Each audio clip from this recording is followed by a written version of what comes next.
இந்த நாளிலே ஆண்டோட வார்த்தைக்குள்ளே கடன் செலுப்புகிறோம். ஆண்டோட வார்த்தை கொடுக்கும்படி நம் மத்தியிலே வந்திருக்கிற ஹேனியல் அவர்களும், அருமையான டாக்டர் லிண்டா அவர்களும், அருமையான பேபி சிப்பரா அவர்களும் நம்ம சர்ச்சுக்கு வந்திருக்காங்க. இன்றைக்கி ஆண்டோட வார்த்தையில் ஹேனியல் அவர்கள் வந்து ஆண்டோட வார்த்தையை பகிர்ந்து கொள்ள கரங்களை தட்டி வரவேற்கலாம்.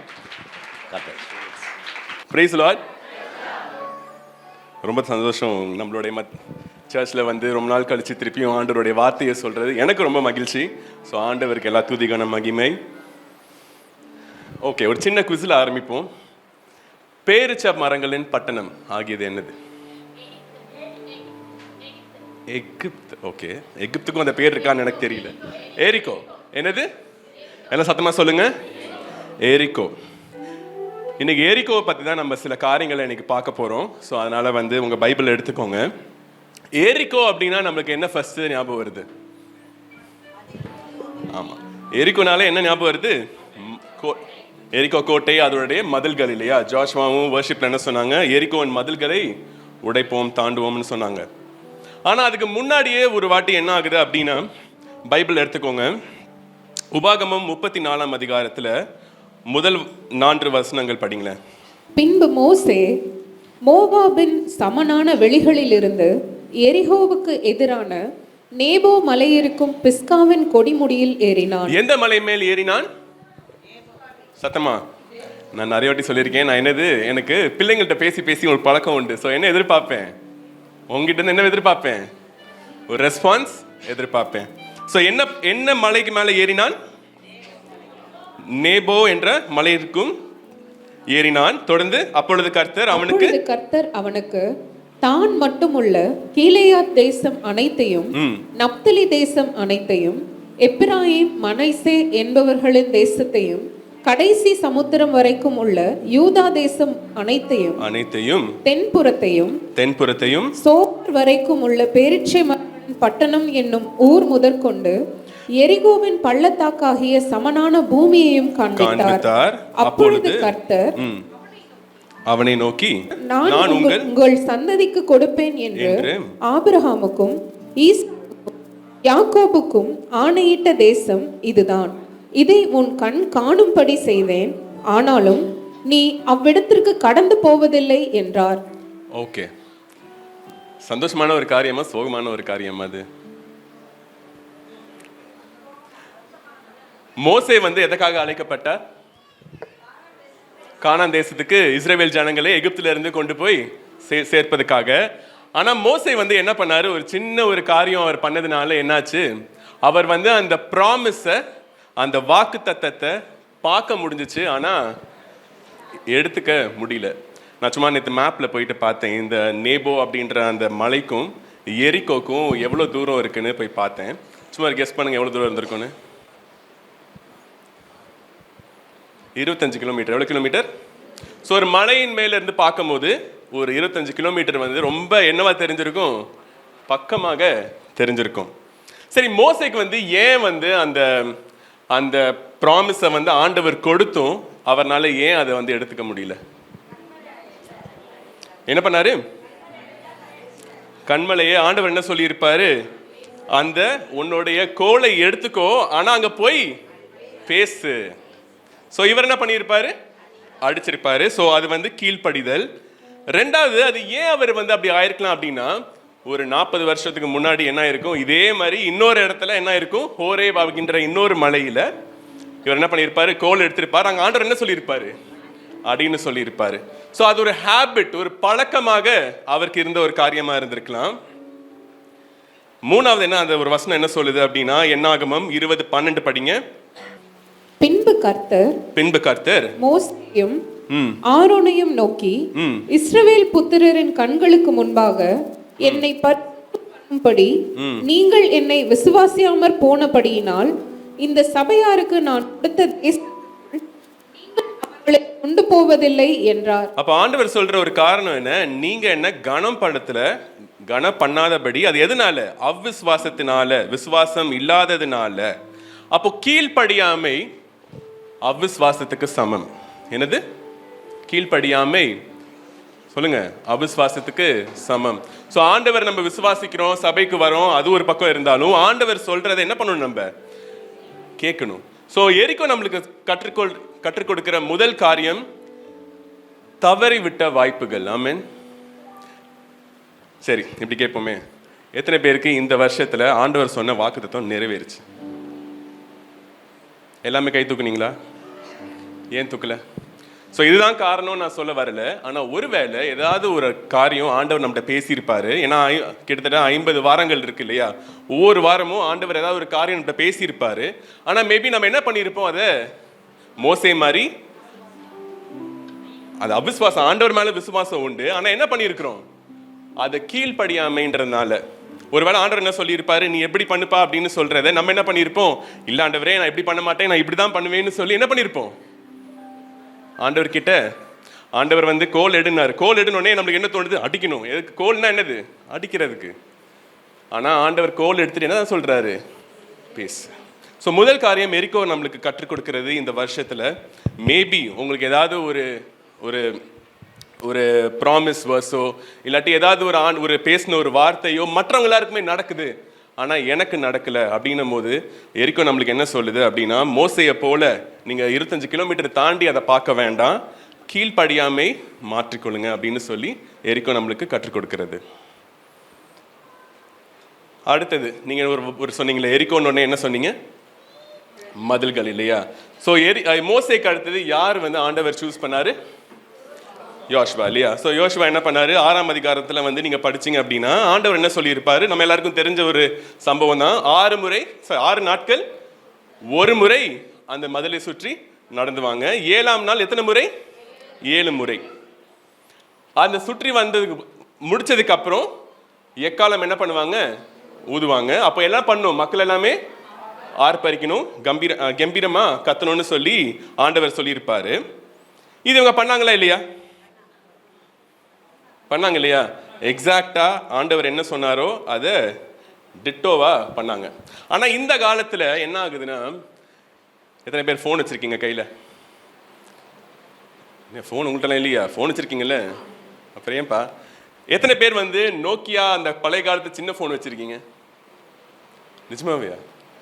எத்தனை பேர் ஸ்மார்ட் ஃபோன்? அது பேர் ஸ்மார்ட் ஃபோன் கிடையாது, அதுக்கு ஏதோ ஒரு பேர் சொல்லுவாங்க, மறந்துட்டு. ஸோ அது வந்து நார்மல் ஃபோன், சாதா ஃபோன். ஸ்மார்ட் ஃபோன்ன்றது என்னது, இப்படி இப்படி பண்ணா டக்கு டக்குன்னு மாறுற ஒரு ஃபோன். நம்ம என்ன பண்றோம், ஏதாவது ஒரு சந்தேகம் இருந்துச்சுன்னா என்ன பண்றோம், கூகுளில் போயிட்டு டக்கு டக்குன்னு அடிக்கிறோம், பதில் வந்துடுது. ஸோ நான் வந்து என்ன ஆச்சுன்னா, என்னுடைய ஆஃபீஸ் ஒர்க்கில் நான் வந்து பண்ணுற காலத்தில் வந்து நாங்கள் என்ன பண்ணுவோம், ஏதாவது சந்தேகம் இருக்குது, நாங்கள் கோடிங் அடிப்போம். நான் ஐடியில் தான் வேலை செய்ய தெரியும். அது என்ன பண்ணுவோம், கோடிங் அடிக்கும் போது ஏதாவது சந்தேகம் இருந்துச்சு, இது இப்படி வருமா இப்படி வருமானு சந்தேகம் இருந்துச்சுன்னா நாங்கள் என்ன பண்ணுவோம், கூகுள் போயிட்டு அதில் போயிட்டு அந்த பிரச்சனையை நாங்கள் அடிப்போம். அது சில நேரம் என்ன பண்ணும், என்ன பண்ணணும்னு சொல்லித்தரும். ஆனால் இப்போ இருக்க மக்கள் என்ன பண்ணுறாங்க, கேள்விப்பட்டிருப்பீங்க, ஏஐ. நம்ப மாட்டீங்க, வந்தாங்க ஒரு ஜூனியர் ஒரு பொண்ணு வந்துச்சு, நாங்கள் வந்து ஒரு பெருசாக ஒன்று கொடுத்தோம், இது ஒரு மாதம் எடுத்துக்கணும்னு நினச்சிட்டு கொடுத்தோம். 2 நாளில் முடிச்சிட்டேன் அப்படின்னு சொன்ன உடனே எங்களுக்குலாம் என்ன ஆயிடுச்சு, எனக்கும் என்னுடைய இன்னொரு லீடுக்கும் என்ன ஆயிடுச்சு, தூக்கி என்னடா இவ்வளோ ஃபாஸ்ட்டாக, நாங்கள் 1 மாதம் எதிர்பார்த்தோம், ஆனால் 2 நாளில் என்னாச்சு, முடிச்சு கொடுத்துட்டாங்களே, எப்படிமா பண்ண அப்படின்னா, நாங்கள் என்ன பண்ணோம், சர்ச் பண்ணோம், அது சொல்லிச்சு, நாங்கள் அதை திருப்பி என்ன பண்ணுவோம், அந்த கோடை நாங்கள் அடிப்போம். ஆனால் எங்களுக்கு கோடை அடித்து என்ன பண்ணிடுது இந்த ஏஐ, கொடுத்துருச்சு. ஸோ உலகம் ஃபாஸ்ட்டாக போக போக என்ன ஆகுதுன்னா, நம்மளும் என்ன பண்ணுவோம், நினச்சி பாருங்க, 7 முறை நடக்க சொன்னால் நடப்போமா? இன்னைக்கே எனக்கு என்ன வேணும், ஃபர்ஸ்ட் நாள்லேயே நடந்த உடனே அந்த மதில்கள் இடிந்து விழக்கூடாதா? ஏன் 7 நாட்கள் நான் நடக்கணும்? வேற யாருக்கு வந்து இந்த 7ன்ற இது வந்துச்சு சொல்லுங்க? 7 லோகே யாரை பத்தி பாடின பாடல்? 7 லோகேன்ற பாடல் பாடணும்ல. 7 லோகே யாரோட பாடல்? யாக்கோபு. அவர் எத்தனை வருஷம் வேலை செஞ்சாரு? வெறும் கையாயின்னு சொல்லி நம்ம பாடுறோம். அந்த வெறும் கைக்கு பின்னாடி எவ்வளவு வருஷங்கள் உழைப்பு உண்டு? அதுல 14. ராக்கேலுக்கு 7, லேயாளுக்கு 7. எத்தனை முறை அந்த நாகமான் வந்து கீழே போனாரு? யாருக்குமே, நிறைய பேருக்கு என்னாச்சு, முதல் முறையிலேயே அவங்களுக்கு அந்த அற்புதங்கள் நடக்கல. ஸோ எரிக்கோ நம்மளுக்கு என்ன கற்றுக் கொடுக்கிறதுனா, பொறுமையை கற்றுக் கொடுக்கிறது. அல்லேலூயா. ஸோ இன்னைக்கு நான் வந்து நிறைய பாயிண்ட்ஸ் நான் வந்து சொல்ல போகிறேன். நான் வந்து இப்போ மெசேஜ் எடுக்கும் போது நான் எப்படி எடுப்பேன்னா, சில நேரம் ஒரு டாபிக் எடுத்துப்பேன். ஒரு டாபிக் எடுத்துட்டு அதை பெருசாக சொல்லுவேன். சில நேரம் என்ன ஆகும் அப்படின்னா, ஒரு சம்பவத்தில் நிறைய வாட்டி நான் பாஸ்டர் கவனிச்சிருக்கேன், அவங்களோட மெசேஜ்லாம் எப்படி இருக்கும், ஒரே ஒரு சம்பவத்தில் அவ்வளோ பாயிண்ட்ஸ் என்ன பண்ணுவார், அழகாக சொல்லுவார். இன்னைக்கு வந்து நான் உங்களுக்கு நிறைய ஒரு தலைப்பு என்ன அப்படின்னா எரிகோன்ற தலைப்பில் நிறைய பாயிண்ட்ஸ் உங்களுக்கு சொல்லுவேன்.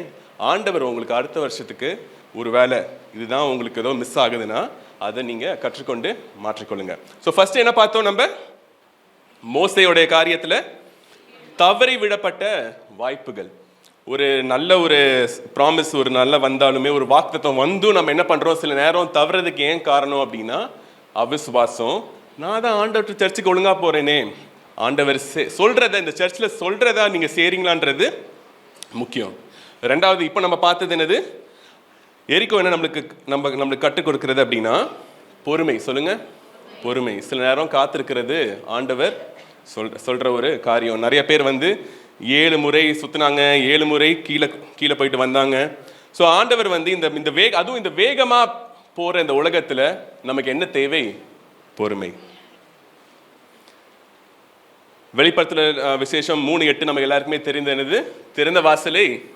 ஸோ அது பாடலாக கூட நம்ம பாடுவோம் இல்லையா, நல்ல ஒரு பாடல் உண்டு.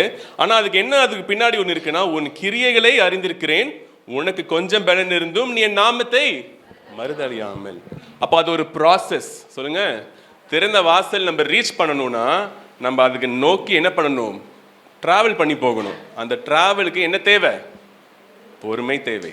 ஸோ ரெண்டாவது காரியம் எரிக்கோ நம்மளுக்கு கற்றுக் கொடுக்கிறது பொறுமை. இப்போ வாங்க யோசுவா 6:18 படிங்க. சாபத்தீடான ஏதாகிலும்.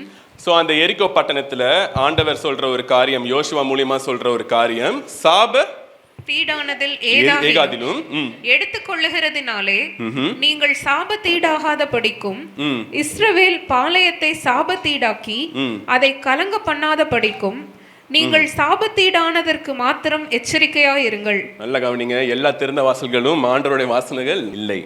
ஸோ எரிக்கோ இவங்க வந்து நீங்கள் யோசிச்சு பாருங்க, ஒரு இஸ்ரவேல் ஜனங்களாக என்னது இப்போதான் யோர்தான் நதியை தாண்டி வந்து டென்ட்லாம் போட்டு ஏத்தாப்ப ஒரு மதில் இருக்குது. ஆண்டவர் என்ன சொல்லிட்டாரு, மதிலை எப்படி உடைக்கணும்னு சொல்லிட்டாரு. சரி, பொறுமையா 7 முறை சுத்தி வந்து மதிலை உடைச்சாச்சு. ஆனா யோசுவா என்ன சொல்றாரு, மதிலை உடைச்சும் இந்த காரியங்கள்லாம் யாருக்கு, உங்களுக்கு அல்ல. இவங்க 40 வருஷம் இந்த வனாந்தரத்தில் இருந்தாங்கல்ல, அப்போ வந்து ஒரு பாவம் பண்ணாங்க. என்ன பாவம் பண்ணாங்க, மோசே மலைக்கு மேலே இருந்தபோது என்ன பண்ணாங்க, தங்கத்தெல்லாம் போட்டு ஒரு உருவத்தை கொண்டு வந்தாங்கல்ல. அந்த தங்கம் எங்கேருந்து வந்துச்சு, எகிப்து தான். எகிப்து தேசம், அதான் ஆண்டவருடைய கிருபை. என்னது, எகிப்து தேசம் எந்த விரோதி, எந்த நம்மளுக்கு எனிமி இருந்தானோ அவனை வச்சே ஆண்டவர் என்ன பண்றாரு, ஆசீர்வதிக்கிறாரு.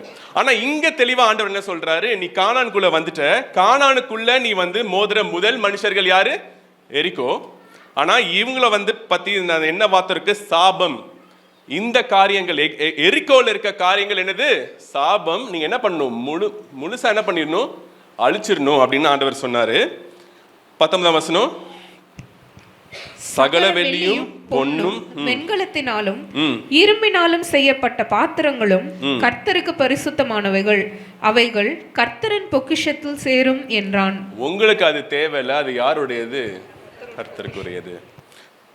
ஸோ இதில் என்னாச்சு உங்களுக்கே தெரியும் இல்லையா, இஸ்ரேல் ஜனங்கள் என்ன பண்ணாங்க, அந்த அந்த அந்த கீழே விழுந்துச்சு, அந்த கோட்டை விழுந்ததுக்கு அப்புறம், அந்த மதில்கள் விழுந்ததுக்கு அப்புறம் போயிட்டு என்ன பண்ணாங்க, பைபிளில் வசனம் அந்த அதே அதிகாரத்தில் படிச்சிங்கன்னா ஃபுல்லாக என்ன பண்ணிட்டாங்க, எல்லாத்தையும் எரிச்சாங்க, எல்லாத்தையும் இது பண்ணிட்டாங்க. யார் ஒருத்தர் மட்டும் தப்பினது, ராகாப் இல்லையா. ராகாப் என்ற வேஷி மட்டும் அவங்க வந்து ஏற்கனவே ஒரு ப்ராமிஸ் கொடுத்ததுனால வெளியே கூட்டிகிட்டு வந்துட்டாங்க. ஆனால் ஆகான் அப்படின்ற ஒரு மனுஷன் என்ன பண்ணா, அதை எடுத்து கொண்டான். அவன் என்னெல்லாம் எடுத்தான், 7ஆம் அதிகாரத்தில் நீங்கள் படிச்சீங்கன்னா அந்த காரியங்கள் உண்டு. 200 ஷெக்கேல் சில்வர், வெள்ளி வந்து எவ்வளவு எடுத்தானா, 200 ஷெக்கேல். அப்படின்னா எவ்வளவு இருக்கும்னு நினைக்கிறீங்க, 200 ஷெக்கேல்ஸ். அந்த ஷெக்கேல்னு ஆங்கிலத்தில் இருக்கு, தமிழ் என்னது, ஷெக்கேலா, ஷெக்கேல். ஓகே, எவ்வளோ அப்படின்னா எவ்வளோ, எத்தனை கிலோகிராம், 2.3 எவ்வளோ, 2.3 கிலோ சில்வர். எவ்வளோ தெரியுமா விலை, நாங்கள் தான் தோடு போட மாட்டோம், எங்கிட்ட இருந்து கேட்குறீங்களே. எவ்வளோ, 6 லட்சம். எவ்வளோ, ஒரு ப்ளஸ் மைனஸ் 6 லட்சம். எத்தனை தங்கம் எடுத்தாங்க, 50. அப்படின்னா எவ்வளோ இருக்கும் அது, 0.57, 1/2 கிலோ கிட்டத்தட்ட. 1/2 கிலோ தங்கம் எவ்வளோ இருக்கும் இது? 80 லட்சம். 50 லட்சம் இல்லை, இப்போ தான் ஏறிட்டு போகுது. எவ்வளோ லட்சம்? 80 லட்சம். அப்போ நீங்கள் டோட்டலாக போட்டிங்கன்னா கிட்டத்தட்ட ஒரு 90 லட்சம். எவ்வளோ? 81, 6 லட்சம். 90 லட்சத்துக்காக என்னாச்சு? ஒரு நாடே அடுத்து என்ன பண்ணாங்க இஸ்ரேல் ஜனங்கள்? உங்களுக்கே தெரியும். எரிக்கோலாம் முடிச்சுட்டு எங்கே போகிறாங்க? அது சின்ன பட்டணம். அதை போய் ஈஸியாக ஜெயிச்சிடலான்னு சொல்லிட்டு ஆண்டவர்கிட்டே கேட்காம என்ன பண்ணுவாங்க? நேராக போயிட்டு மோதுவாங்க. ஆனால் என்ன ஆகிடும்? தோத்துருவாங்க. ஸோ ஆண்டவர் என்ன கற்றுக் கொடுக்குறாரு அப்படின்னா, கீழ்ப்படிதல் இருக்கணும், அது முழுமையாக இருக்கணும். ஆமென். ஜஸ்ட் வந்து நான் இதை மட்டும் தான், எதெல்லாம் பிடிச்சதை மட்டும் நான் எடுத்துப்பேன். பாஸ்டர் ஒரு 5 காரியம் சொன்னார்னா இது 4 மட்டும் நம்மளுக்கு செட் ஆகும், இது 5 நம்மளுக்கு எப்படி இருந்தாலும் வரப்போறது இல்லை. இன்னும் முழுமையான கீழ்ப்படிதல் அடுத்த 2026 நமக்கு தேவை. ஆமீன். வரமாட்டேங்குது. ஆமீன். கீழ்ப்படியாமை அசுத்தத்துக்கு நேராக வழி நடத்தும். ஸோ வந்து ஆண்டவர் வந்து உங்களுக்கு பார்க்கறதுக்கு ஒரு வேலை தெரியலாம், இது திறந்த வாசலை போல நமக்கு தெரியலாம் சில காரியங்கள். பவுலும் சீலாவும் என்ன பண்ணாங்க? எங்கே இருந்தாங்க? சிறைச்சாலையில் இருந்தாங்களா? அப்போ என்னாச்சு? அவங்க பாடி துதிச்சாங்க. துதிக்கும் போது என்னாச்சுன்னா கிட்ட இருக்க மற்ற அந்த கைதிகள்லாம் என்ன பண்ணாங்க? கவனிச்சாங்கன்னு ஒரு வசனம் இருக்கு. அப்புறம் என்னாச்சு? இவங்க பாடும் போது ஒரு எர்த்குவேக், நிலநடுக்கம் வந்து என்னாச்சு? எழுச்சி வெளியே போனாங்களா? திறந்த வாசல்னு சொல்லி போனாங்களா? என்ன பண்ணாங்க? சில திறந்த வாசல்கள் எதுக்கு? உள்ள சாட்சியாக உட்கார்ந்து இருக்கிறதுக்கு. ஆமென். ஸோ அவங்க உட்கார்ந்துருந்தாங்க. அப்போ அந்த ஜெயிலர் என்ன பண்ணுறாரு? அந்த அந்த இன்சார்ஜ் என்ன பண்ணுறாரு? வந்துட்டு நீங்களும் வெளியே போகலையா? அவர் என்ன பண்ணுறாரு? ஆல்மோஸ்ட் கத்தி வச்சு சூசைட் பண்ண வந்துட்டாரு. ஆனால் உள்ளே இவங்க சாட்சியாக உட்கார்ந்துருந்ததை பார்த்துட்டு அங்கே என்ன வருது? ரட்சிப்பு வருது. ஸோ எல்லா திறந்த வாசல்களும் ஆண்டவர்கிட்ட கேளுங்க, ஆண்டவரே எனக்கு ஒரு பக்கம் இப்படி வந்து இப்படி ஒரு ஓப்பனிங் இருக்குது, இது வழியானா போகணுமா? எல்லா திறந்த வாசல்களும் ஆண்டவருக்காக, ஆண்டவர் திறந்த வாசல்கள் அல்ல. சில வாசல்கள் எதுக்கு? உட்கார்ந்து சாட்சியா இருக்கிறதுக்கு. நம்ம என்ன பாடிட்டு போயிடும்ல, நான் துதித்து பாடும்போது சிறைச்சாலை கதை அப்படி பாடிட்டு என்ன பண்ணிடுறோம்? ஆண்டவர்கிட்ட கேட்காம குதிச்சிடுறோம். இந்த ஆகானும் என்ன பண்ணா? ஆனா ஆகானோட சம்பவத்தில் என்னது? ஆண்டவர் தெளிவா சொன்னது என்னது? இது அசுத்தமான காரியங்கள், இதோட வெள்ளியும் தங்கமும் யாரோடையது? கர்த்தருடையது. ஸோ கீழ்ப்படிதல் எப்படியாக இருக்கணும்? எரிக்கோ நம்மளுக்கு கற்றுக்கொடுற ஒரு காரியம், கீழ்ப்படிதல் முழுமையாக இருக்கணும். ஊழியக்காரனுக்கு அடுத்த சொல்ற ஒரு காரியம் வந்து ஒரு கடினமான ஒரு காரியம். நல்லா கோச்சிப்பீங்கல்ல. 6:19 என்னது? யோசுவா 6:19, சகல வெள்ளியும் பொன்னும் பொன்னும் வெண்கலத்தினாலும் இரும்பினாலும் செய்யப்பட்ட பாத்திரங்களும் கர்த்தருக்கு பரிசுத்தமானவைகள், அவைகள் கர்த்தரின் பொக்கிஷத்தில் சேரும் என்றான். காணிக்கை சொல்லுங்க. காணிக்கை வந்து ஒரு ஊழியக்காரனுக்கு பேசுகிற ஒரு ரொம்ப கஷ்டமான ஒரு காரியம். இது கண்டிப்பாக நான் வந்து நாங்கள் சேலமில் ஒரு சர்ச் வச்சுருக்கனால நான் வந்து எக்ஸ்பீரியன்ஸ் பண்ண ஒரு காரியம். ஏன்னா காணிக்கையை பற்றி நம்ம சபைக்கு பேசினா என்ன ஆகும்? சில நேரம் சில பேர் என்ன பண்ணுவாங்க? சொல்லுங்க. சில பேர் என்ன பண்ணுவீங்க? ஐயோ அப்படி கேட்டால் நேராக கேட்குற மாதிரி இருக்கே. சில பேர் என்ன பண்ணுவோம்? கோச்சிப்போம். காணிக்கை கொடுக்க சொல்கிறாங்க, என்ன காசு எதிர்பார்க்குறாங்களா? ஆனால் காணிக்கைன்றது என்னது? ரொம்ப ஒரு முக்கியமான ஒரு காரியம். காணிக்கை இல்லாமல் ஆண்டவருக்கு வந்து இப்போ ஆண்டவர் என்ன சொல்றாரு? ஆண்டவரே வந்து என்ன சொல்றாரு? மல்கியா 3:8 படிக்கிறேன், மனுஷன் தேவனை வஞ்சிக்கலாமா? நீங்களே என்னை வஞ்சிக்கிறீர்கள், எதிலே உண்மை வஞ்சித்தோம் என்கிறார்கள், தசமபாவத்திலும் காணிக்கைகளும். சரி, காணிக்கை கொடுக்கிறது உடனே என்ன சொல்லுவாங்க சில பேர்? அது பழைய ஏற்பாடு காரியம் பிரதர். என்னது? மோசேயோடைய நியாயப்பிரமாணத்துல அவருடைய கட்டளைகள், அந்த 10 கட்டளைகளோடு சேர்ந்து வந்த அந்த நியாயப்பிரமாணத்தில் என்னது இருக்கிற ஒரு காரியம் தான் என்னது? காணிக்கை. ஸோ நீங்கள் தசமபாவத்தோடைய இது பார்த்தீங்க, ஹிஸ்ட்ரி பார்த்தீங்க அப்படின்னா ஒரு நிறைய இடத்துல போடப்பட்டிருக்கு. ஒரு இடத்துல வந்து எதற்காக போடப்பட்டிருக்குன்னா, லேவியர்கள். யார் லேவியர்கள்? யாரு? உங்க பாஸ்டரும் ஊழியம் செய்யறவங்க தான் யாரு? ஸோ அவங்களுக்காக இருக்கிறதா என்னது? தசமபாவம். தசமபாவம் வேற எதுக்காக இன்னொரு இடத்துல போட்டிருக்கு அப்படின்னா, எல்லாமே சேர்ந்து நம்ம ஒரு பண்டிகை நம்ம பண்றோம்ல, கிறிஸ்மஸ் பண்டிகை அப்படின்னு சொல்லி பண்றோம்ல, அதுக்கு எங்கேருந்து செலவு வருது? பைபிளில் போட்டிருக்கு. அவங்க நிறைய பண்டிகை வந்து இது பண்ணாங்க இல்லையா? சபையில இருந்தா என்ன பண்ணுவாங்க, கொடுத்துட்டு ஆண்டவருடைய சமூகத்துல சாப்பிடுவாங்க. என்ன பண்ணுவாங்க, பழைய ஏற்பாட்டில் ஒரு இடத்துல அப்படி போட்டிருக்குது, ஃபீஸ்ட் ஆங்கிலத்தில். ஸோ தமிழில் வந்து ஒரு கொண்டாட்டம், ஒரு பண்டிகை. ஸோ அந்த இடத்துக்காக தசமபாவம் யூஸ் பண்ணுவாங்க. மூன்றாவது ஒரு முக்கியமான ஒரு காரியம், அப்பா இல்லாதவர்கள், விதவைகள், ஸ்ட்ரேஞ்சர் அப்படின்னு ஆங்கிலத்தில் இருக்கு. அதாவது கஷ்டத்தில் இருக்கிறவங்களுக்கு இந்த தசமபாவம் இருக்கு. ஆனால் இதெல்லாம் எங்கே இருக்குது அப்படின்னா லேவியர் ராகத்திலையும் உபாபாகத்திலையும் இதில் இருக்குது. பழைய ஏற்பாட்டில் இருக்க முதல் 5 புஸ்தகத்தில் இது உண்டு. உடனே என்ன பண்ணுவாங்க, நாங்கள் புதிய ஏற்பாட்டில் இருக்கிறோம், எங்களுக்கு என்னது இது, பழைய ஏற்பாடுடைய காரியங்கள் நமக்கு கிடையாது. ஏன்னா சிலுவையில் ஆண்டவர் என்ன பண்ணிட்டாரு, எல்லாத்தையும் நிறைவேற்றிட்டாரு. அப்படித்தானே வசனம் தானே சொல்லுது. நியாயப்பிரமாணத்தையும் ப்ராஃபஸி அப்படின்னா என்ன, தீர்க்கதரிசிகளையும் என்ன பண்ணாரு, ஏசப்பா இந்த உலகத்துக்கு வரும்போது நிறைவேற்றினாருன்னு வசனம் இருக்கு. அப்படின்னா கிறிஸ்துவர்கள் வந்து என்ன பண்ண வேண்டாம், இந்த மோசேக்கு எழுதின கட்டளைகளை நமக்கு கிடையாது. ஸோ காணிக்கையும் தசமபாவும் தேவையில்லை. ஆனால் உனக்கு தெரியுமா, ஆபிரகாம் என்ன பண்ணாரு, யாரு கொடுத்தாரா? அதே மாதிரி வந்து இன்னொருத்தரும் கொடுத்தாரு, யாக்கோபு என்ன பண்ணாரு, காணிக்கை கொடுத்தாருன்னு சொல்லி வசனம் உண்டு. இவங்களாம் வந்து நியாயப்பிரமாணத்துக்கு முன்னாடி வந்தவர்கள். சரி, இது கூட விடுவோம். புதிய ஏற்பாட்டில் நியாயப்பிரமாணம் நிறைவேற்றினதுக்கு அர்த்தம் என்ன அப்படின்னா, நம்ம சிலுவையை நம்ம என்ன பண்றோம், நம்ம விசுவாசிக்கிறவங்களுக்கு ஆண்டவர் என்ன பண்றாரு, கட்டளைகளை எங்க எழுதுறாராம். அதே மாதிரி புதிய ஏற்பாட்டில் தான் ஆண்டவரே சொல்வாரு, இந்த பூமியே ஒழிந்து போகும், ஆனா இந்த நியாயப்பிரமாணத்தின் ஒரு வார்த்தைகளும் போகாது. அதுல ஒரு டாட் அப்படின்னு இருக்கும் வசனம், ஒரு டாட் ஒரு கமா கூட என்ன ஆகாதான், ஒழியாது. சோ புதிய ஏற்பாடு கிறிஸ்துவர்கள், ஆண்டவரை ஏற்றுக்கொண்ட கிறிஸ்துவர்கள் என்ன பண்ணணும், இருதயத்திலிருந்து. ஸோ பழைய ஏற்பாட்டில் அவங்க வந்து எப்படி அந்த தசமபாவத்தை கொடுத்தாங்கன்னா, ரூல்ஸாக கொடுத்தாங்க. என்னது, இப்படி பண்ணணும், இப்படி பண்ணணும், இப்படி பண்ணணும்னு ரூல் இருக்குது.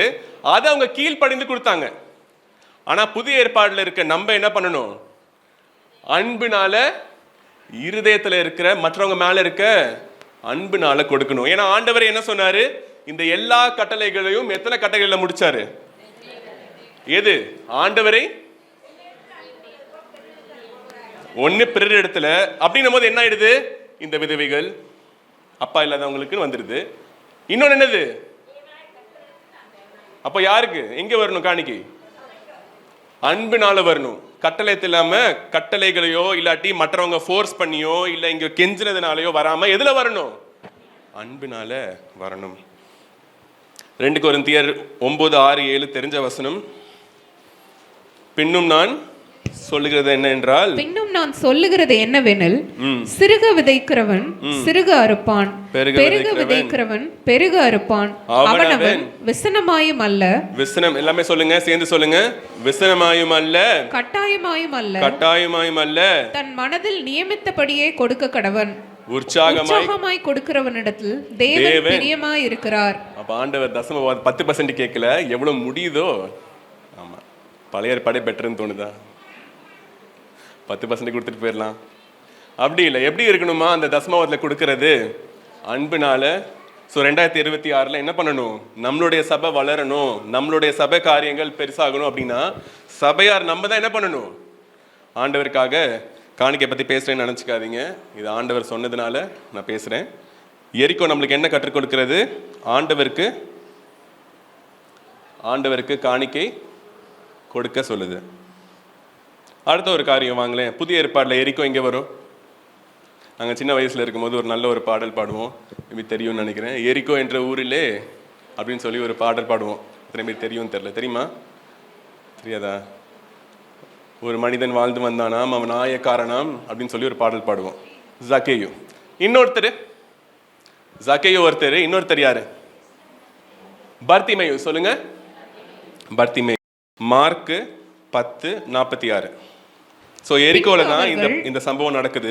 பின்பு அவர்கள் எரிகோவுக்கு வந்தார்கள். அவரும் அவருடைய சீஷர்களும், அவர்ன்ற ஏசப்பாவும் அவருடைய சீஷர்களும் திரளான ஜனங்களும் எரிகோவை விட்டு புறப்படுகிற போது திமேயுவின் மகனாகிய பர்த்திமேயு என்கிற ஒரு குருடன் வழியருகே உட்கார்ந்து பிச்சை கேட்டுக் கொண்டிருந்தான். என்ன பண்ணிட்டு இருந்தான் அவன், பிச்சை கேட்டுக் கொண்டிருந்தான். ஆலயத்துக்குள்ள இருந்தா நான் போட்டிருக்கு இல்ல. எங்க இருந்தா? ஆக்சுவலா எரிகோக்கு இவன் வெளியே இருந்தான். ஏன்னா பழைய ஏற்பாடு, ஐ மீன் அந்த புதிய ஏற்பாடு அந்த அந்த நேரத்துல 2000 வருஷத்துக்கு முன்னாடி ஒரு ஊருக்கு வெளியே தான் யாரை வச்சிருப்பாங்க? பிச்சைக்காரர்களையும் ஒதுக்கப்பட்டவர்களையும் வச்சிருந்தாங்க. சரிங்களா? சோ பர்த்திமியு வந்து எங்க உட்கார்ந்திருந்தாரு? ஆலயத்துல உட்காரல. எங்க உட்கார்ந்திருந்தாரு? அடுத்த வசனம் படிங்க. அவன் நசரேனாகிய இயேசு வருகிறார் என்று கேள்விப்பட்டு, இயேசுவே தாவீதின் குமாரனே எனக்கு இரங்கும் என்று கூப்பிடத் தொடங்கினான். ஆனா பாருங்க, அவன் எங்க இருந்தான்? ஊருக்கு வெளியே இருந்தான். ஆனா ஏசப்பா வராருன்னு தெரிஞ்ச உடனே அவன் என்னன்னு அழைக்கிறான் ஏசப்பாவை? தாவீதின் குமாரனே. அப்போ இதுல இருந்து என்ன நம்ம சொல்லலாம் அப்படின்னா, அந்த மனுஷன் பர்த்திமியு என்ற மனுஷனுக்கு ஏசப்பா தான் இந்த உலகத்துக்கு வந்த ரட்சகர்னு தெரிஞ்சிச்சு. ஸோ அடுத்த ஒரு காரியம் எரிகோ நம்மளுக்கு என்ன கற்றுக் கொடுக்குறதுன்னா, ஆண்டவருடைய பிரசன்னம். சொல்லுங்க. ஒரு இடத்துல வந்து ஆண்டவருடைய வார்த்தைகள் பேசப்படும் போது அங்க என்ன இருக்கிறது? ஆண்டவருடைய பிரசன்னம். அவருடைய நாமத்தை துதிக்கும் போது என்ன அங்க இருக்குது? ஆண்டவருடைய பிரசன்னம். ஸோ இவரும் வந்து என்ன பண்றாரு? இவர் இத்தனைக்கும் குருடர். அங்க ஆண்டவர் வந்து வராருன்னு கேள்விப்பட்ட உடனே என்னன்னு கூப்பிடுறாரு? தாவீதின் குமாரனே எனக்கு இரங்கும். அவருடைய பிரசனத்தை என்ன பண்றாரு? வாஞ்சிக்கிற ஒரு மனுஷன். 48 படிங்க, அடுத்த வசனம். அவன் பேசாதிருக்கும்படி அநேகர் அவனை அதட்டினார்கள். அவன் பேசாதிருக்கும்படி அநேகர் அவனை அதட்டினார்கள். அவனோ தாவீதின் குமாரனே, தாவீதின் குமாரனே எனக்கு இரங்கும் என்று முன்னிலும் அதிகமாய் கூப்பிட்டான். இது ஒரு நல்ல ஒரு வசனம்.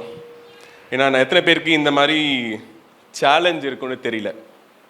சேலஞ்ச் இருக்கிறவங்க கை தூக்குங்க பார்ப்போம்.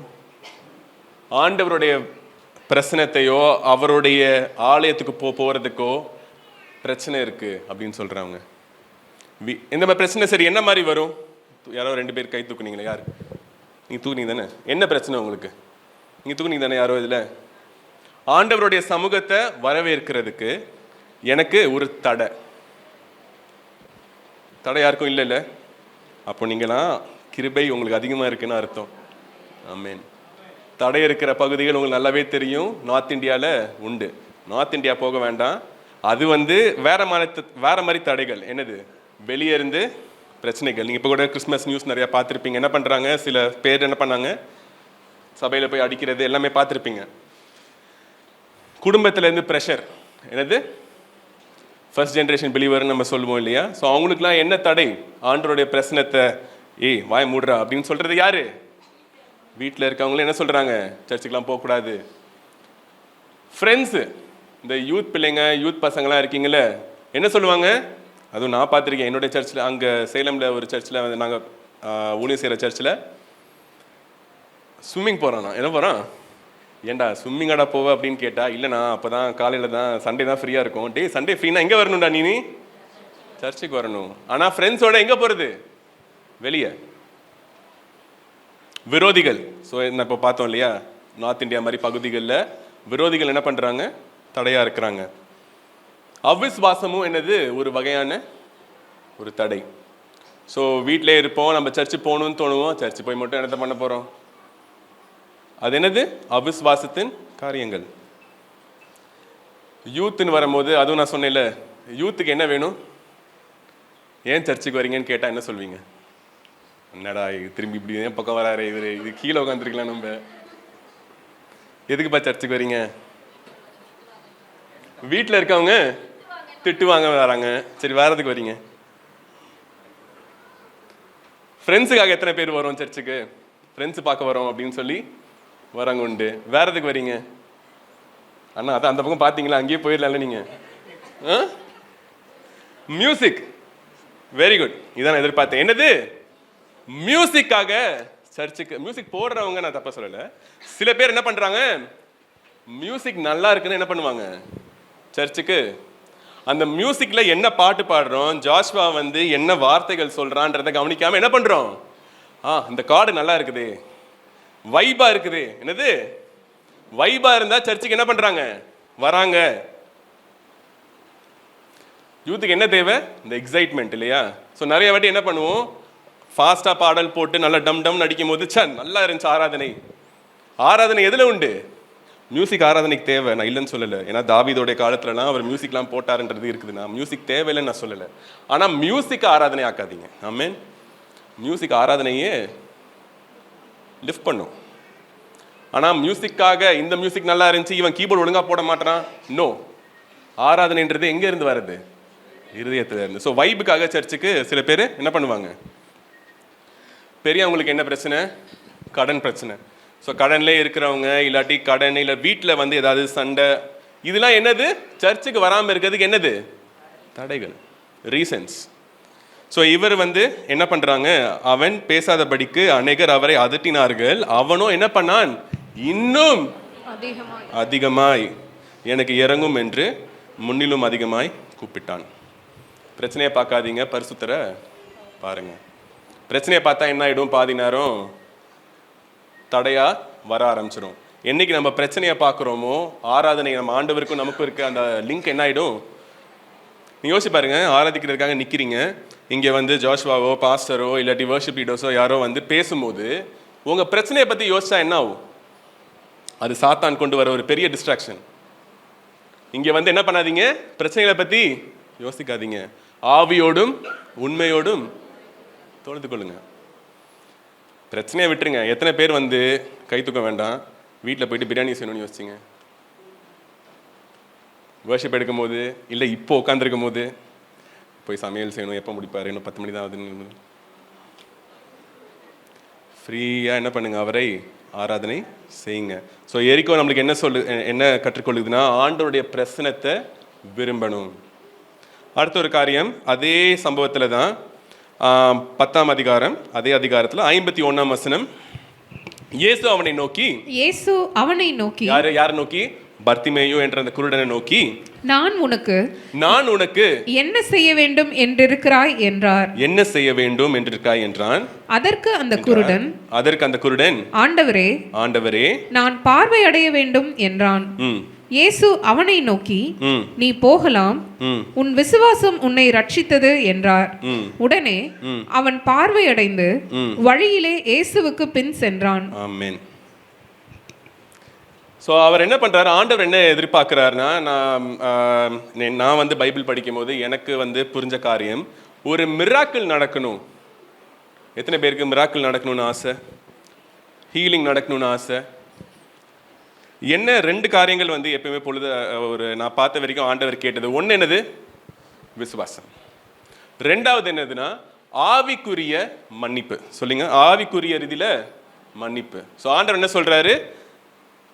இங்கே விசுவாசம் பத்தி போட்டிருந்துச்சு, இன்னொரு இடத்துல என்ன போட்டிருக்கோம்? நான் உன்னை மன்னிக்கிறேன். அப்படி சொல்லும் போது என்ன ஆகுது? ஹீலிங் நடக்கும்.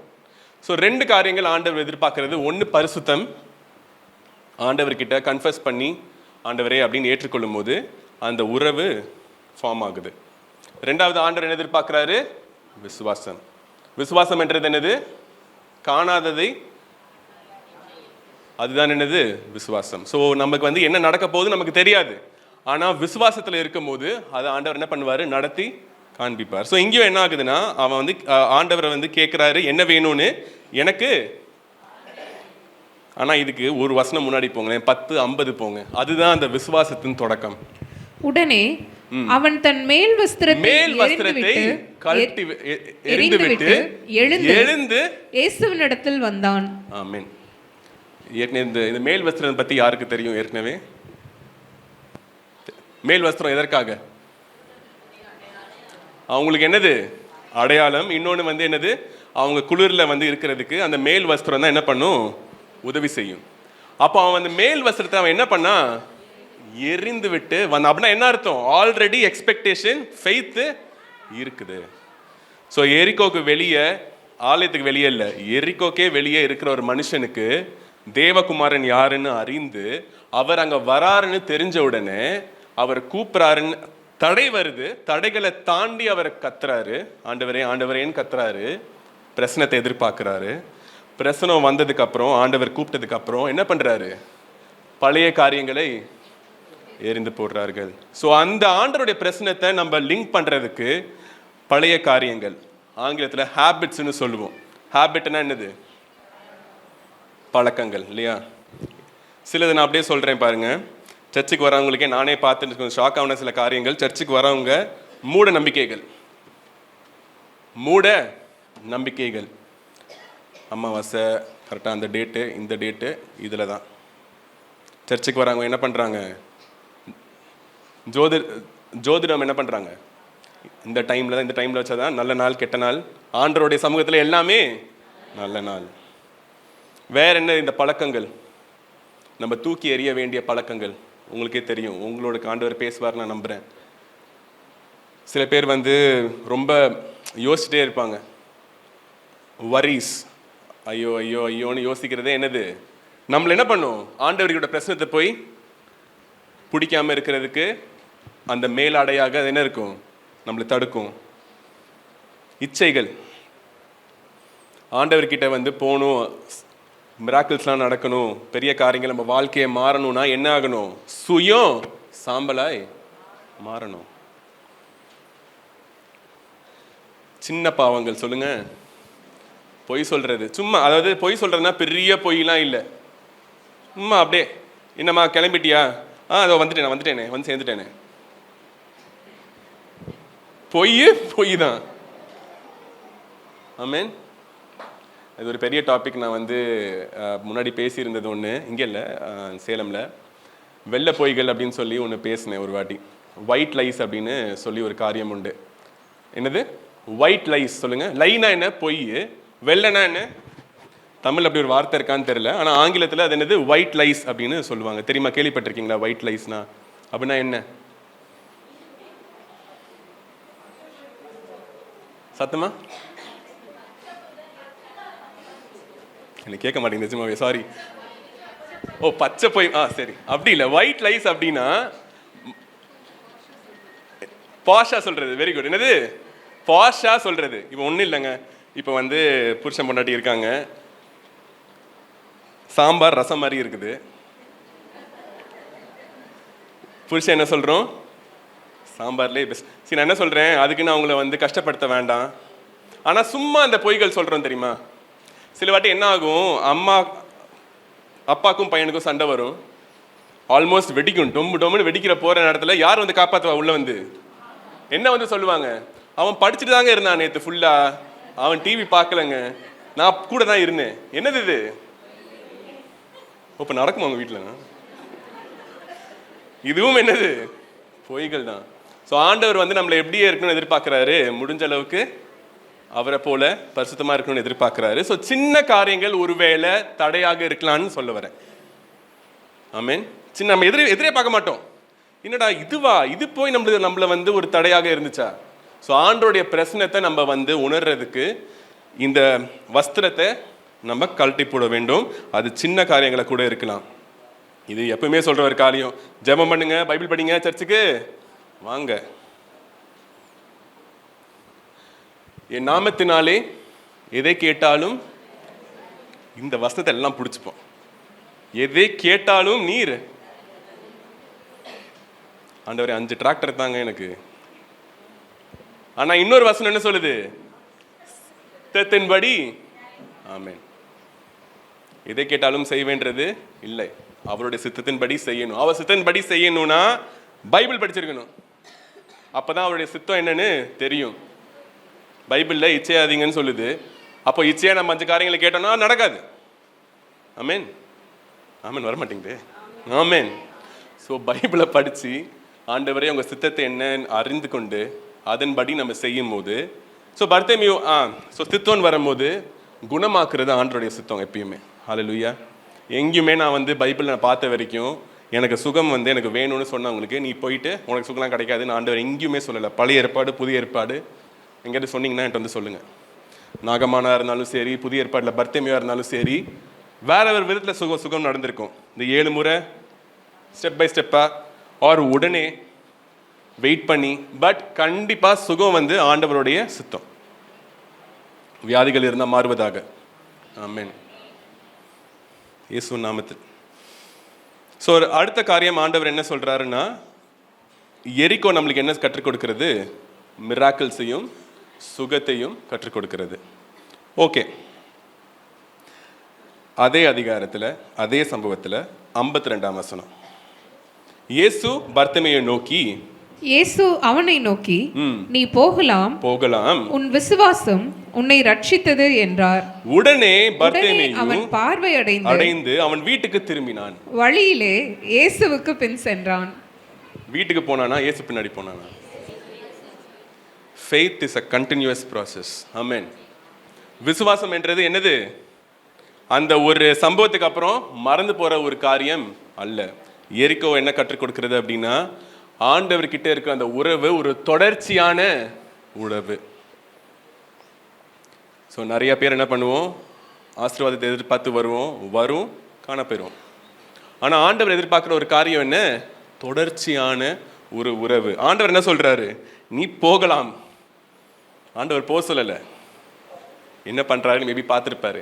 ஆனால் அங்கே பர்த்திமேயு என்ன பண்றான்? உடனே அவன் பார்வை அடைந்து வழியிலே இயேசுவுக்கு பின் சென்றான். சங்கீதம் 91 நம்ம எல்லாருக்கும் தெரிஞ்ச சங்கீதத்தில் முதல் வசனம் என்னது? மறைவில் இருக்கிறவன் சர்வவல்ல நிலையில் தங்குவான். இருக்கிறான், தங்குறான். அது ஆங்கிலத்தில் ஒரு நல்ல வார்த்தை டுவெல்லுன்னு ஒரு வார்த்தை இருக்கு. டுவெல்லுனா என்னது? வீடு மாதிரி தங்குறது. தங்கி இருக்கிறவன். ரெண்ட் மாதிரி போயிட்டு ரெண்ட் வீடுக்கும் சொந்த வீடுக்கும் வித்தியாசம் இருக்குல்ல. ஆண்டோடைய சபை சொந்த வீடு. ஆமென். ரெண்ட் வீடு கிடையாது போயிட்டு வர்றதுக்கு. ஸோ ஆண்டவர் நம்ம எதற்காக நம்ம சர்ச்சுக்கு வரோம்? அவரை ருசித்து பார்க்கறதுக்காக, ஆராதிக்கிறதுக்காக, இன்னும் இன்டிமேட்டாக போகிறதுக்காக. இன்டிமெசின்ற வார்த்தை கேள்விப்பட்டிருக்கீங்களான்னு தெரியல. பொதுவாக புருஷனுக்கும் மனைவிக்கும் நடுவில் யூஸ் பண்ணுற ஒரு வார்த்தை என்னது? இன்டிமெசி. இன்டிமெசினா என்ன? ஒரு ரிலேஷன்ஷிப், ஒரு உறவுடைய இருக்கிறதுல க்ளோஸான ஒரு காரியம் என்னது? இன்டிமெசின்னு சொல்லுவோம். ஸோ ஆண்டவர் நம்ம ஃபஸ்ட்டு தூரமாக பார்த்துருப்போம். நெருங்கி என்ன பண்ணணும்? இன்னும் அதிகமாக ஆண்டவரை நம்ம தேடணும். ஸோ 2026 நம்ம என்ன பண்ண போகிறோம்? இன்னும் அதிகமாக ஆண்டவரே நீங்கள் என்கிட்ட பேசுங்க. இன்னும் அதிகமாக உங்கள் அந்த உறவு ஆரம்பிச்சிருச்சு. என்னைக்கு அந்த பர்த்திமேயு தாவீதின் குமாரனேன்னு கத்துனும் போது உறவு ஆரம்பிச்சிருச்சு, மிராக்கிள் நடந்துச்சு. ஆனால் தொடர்ச்சியாக என்ன பண்ணணும்? அந்த இன்டிமெசி இருக்கணும். அப்போதான் என்ன ஆகும்? ஃப்ரெண்ட்ஷிப் உருவாகும். ஆண்டவர் என்ன சொல்றாரு ஒரு வசனத்தில், யோவானில், நீங்கள் எனக்கு யாரு? சிநேகிதல். எப்போ? கட்டளைகளை செய்யும் போது. ஸோ ஃப்ரெண்ட்ஷிப் உருவாகும். சன்ஷிப், அப்பா பிதாவேன்னு சொல்ற புத்திர. ஸோ அது எப்போ அதெல்லாம் டெவலப் ஆகும்னா, இன்னும் அதிகமாக அதை தொடர்ச்சியாக நம்ம அவருடைய பிரசனத்தில் இருக்கிற போது, பிரசனம் வாஞ்சிக்கிறோம், மிராக்கிள்ஸை பெற்றுக்கொள்கிறோம், தொடர்ச்சியாக என்ன பண்ணுறோம்? சபைக்கு வரணும். அடுத்த ஒரு காரியம், உலக ஆசீர்வாதங்கள் எத்தனை பேருக்கு தேவைதான். நான் கை தூக்குவேன். ஏன்னா ஆண்டவர் நம்ம ஒரு ஆசீர்வாதமான ஒரு வாழ்க்கையை வாழ்றதுக்காக தான் அழைச்சிருக்கிறார். ஸோ உலக ஆசீர்வாதங்கள் கண்டிப்பாக தேவை. எலிஷா என்ற ஒரு மனுஷன் பழைய ஏற்பாட்டில் இருந்தான் இல்லையா? ஸோ எலிஷா யார்? எலியாக்கு அடுத்த ஒரு மனுஷன். அவனும் அவர் என்ன பண்ணாருன்னா 2 ராஜாக்கள் 2ஆம் அதிகாரத்தில் அவர் எரிகோ பட்டணத்தில் கொஞ்ச நாள் தங்கியிருந்தாருன்னு சொல்லி வசனம் போட்டிருக்கு. 21ஆம் வசனத்துக்கு படிக்கிறதுக்கு முன்னாடி அது என்ன இருக்கும் அப்படின்னா, அங்கே இருக்க எரிகோ மக்கள் என்ன சொல்லியிருப்பாங்க? எங்களுடைய தண்ணி எப்படி இருக்குது? அது தண்ணினால எங்களுக்கு ஆசீர்வாதம் வரதில்லை. நிலமும் எப்படி இருக்குது? பால் நிலமாக இருக்கு, பாலாய் போன ஒரு காடாக இந்த இடம் இருக்குதுன்னு சொல்லி அவங்க சொல்லும் போது அவர் என்ன பண்ணுவார்? 2 ராஜாக்கள் 2ஆம் அதிகாரத்தில் 21ஆம் வசனம், அவன் நீரூற்றண்டைக்கு போய் உப்பை அதிலே போட்டு இந்த தண்ணீரை ஆரோக்கியமாக்கினேன்.